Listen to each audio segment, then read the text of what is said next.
So, on today's episode of What's in the Box, the very first thing that you can end up seeing here, we have our BRZ FRS aluminum intake manifold in wrinkle red.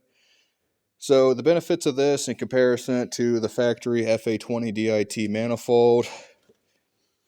So, the turbocharger obviously is mounted down below.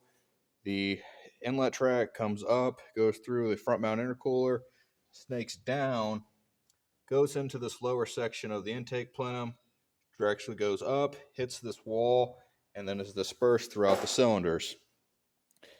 Now, with inside this plenum, there's a lot of different baffles, chambers, other reinforcements, as you can see, similar to how the exterior of this is.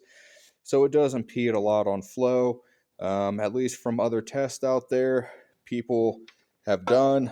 The horsepower and torque ratings have been right around 30 with just this application of applying this intake manifold, obviously in condition of a tune to get the maximum performance and efficiency out of it, and also reliability. So the other big benefit of this is we're going to be running port injection. So this is no longer going to be an FA20 DIT. It is just going to be an FA20T. So the issues with direct injection, when the intake valve opens up, the piston goes down, and then it comes back up on that stroke.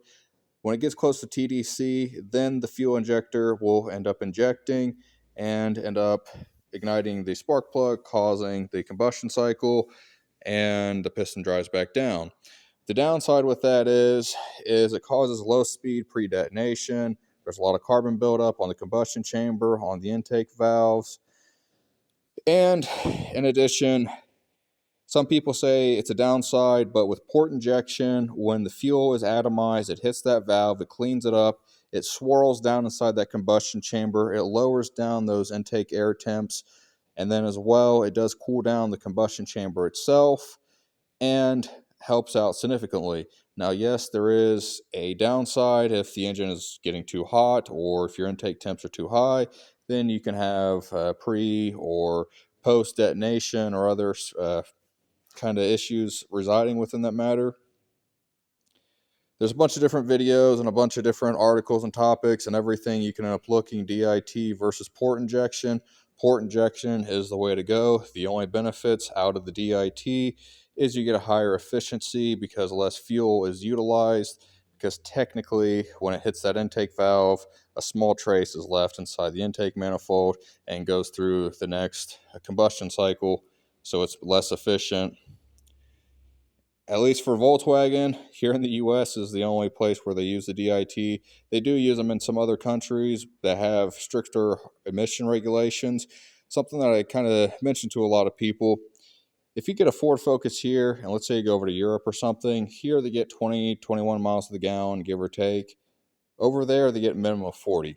They have vehicles just like ours that are getting 60, 80 miles to the gallon.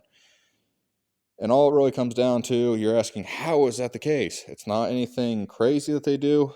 Primarily, it is the EVAP, the EGRs, and a lot of the other emission regulation devices installed on these vehicles. Then as well, the manufacturers have to detune the vehicles. So producing more power is more efficient of an engine because less energy that you have to supply to it to reach whatever condition or speed that you're trying to achieve, rather than a vehicle, let's say a damn Prius or a little Honda Civic, not any of the other guys. You guys know what I'm talking about. But regardless, I mean, you have to pretty much stab the gas all the way down to the floor. You have to increase the injector load up to 100% duty cycle, and whatever that injector is rated at, it's going to be dumping 300 cc's or more just to get the vehicle up to 60 miles an hour, rather than, let's say it's had 1,000 cc injectors on it, and you only have to apply 10, 15% throttle to get up to 60 miles an hour, and you're only running, I don't know, 20% duty cycle or something on the injectors. You're going to save a lot more fuel overall, especially with the manuals. You can kick it down there in neutral, let the vehicle coast where you go. At least that's how I drive personally. So again, this is the third time I've made this video because I feel like I talk too much and I probably get people confused. So let me get back onto the topic of this.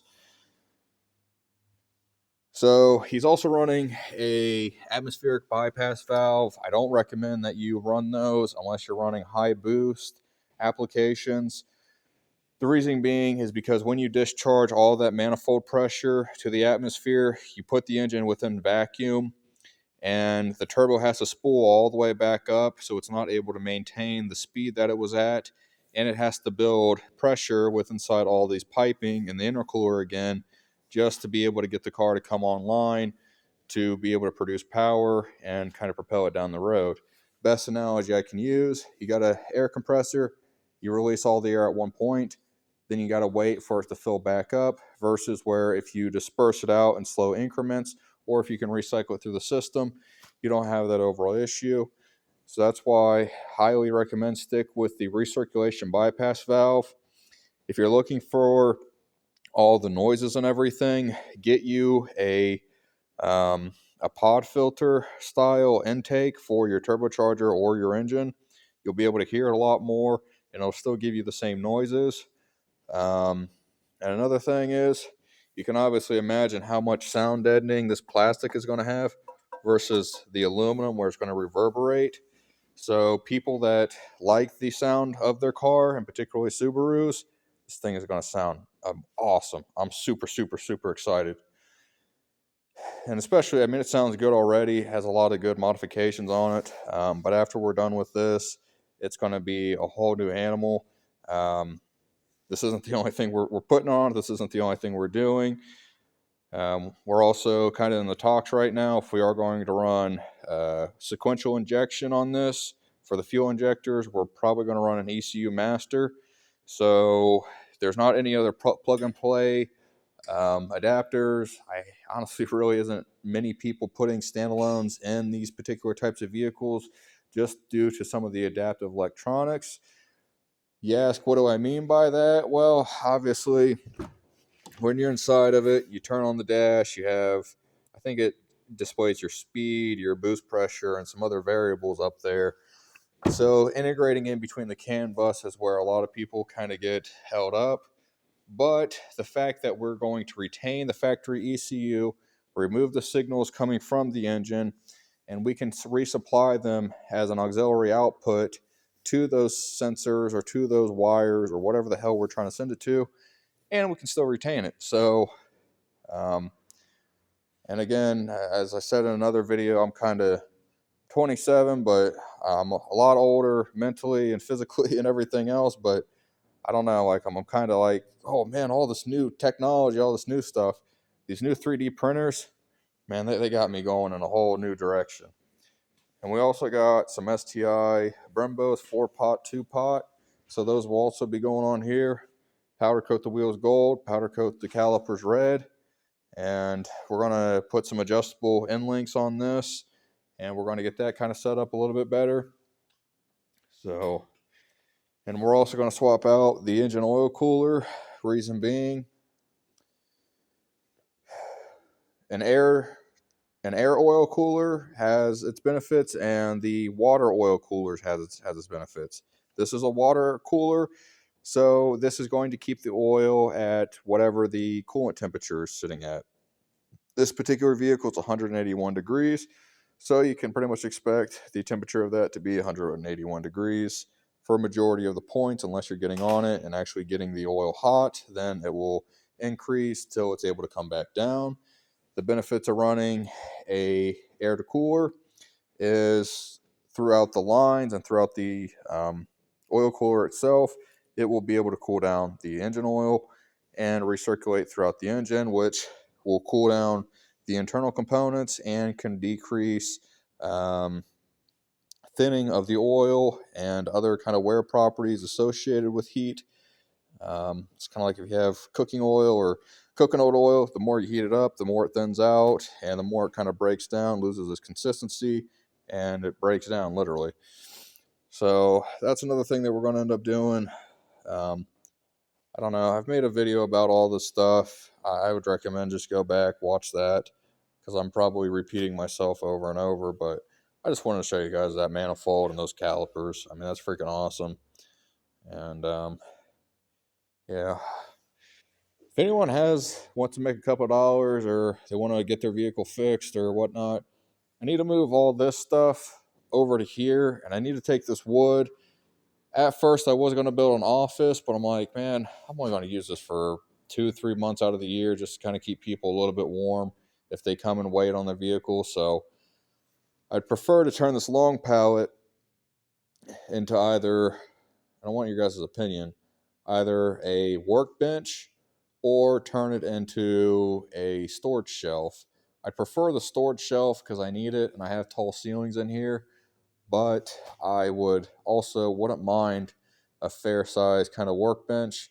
Although I only need about half of this. This is kind of like overkill, but I do have a CNC machine now, so hypothetically, if I get really, really big jobs, maybe having this long table would be good. I don't know. We'll kind of see. So I'm probably just going to go ahead and build a table because it's going to be the easiest and quickest thing for me to do. And then I got to pull these cars out, and then I got to move all this stuff over. I'm still trying to sell those bus seats. They're in really good shape. They don't have any tears, holes, or stains on them. I think I'm asking $35 a piece, or if you buy 3 or more, I'll give them you $30. They sell for a hell of a lot more on eBay and other places, but regardless of fact, it don't matter. Um, so yeah, I appreciate everyone watching and appreciate the input. And as I said, if you guys are interested in seeing more of this build, subscribe, like, and as well, if you guys need any work done, feel free to give me a ring. If you got any questions, I try to help people out the best that I can. So take care. Have a good day now.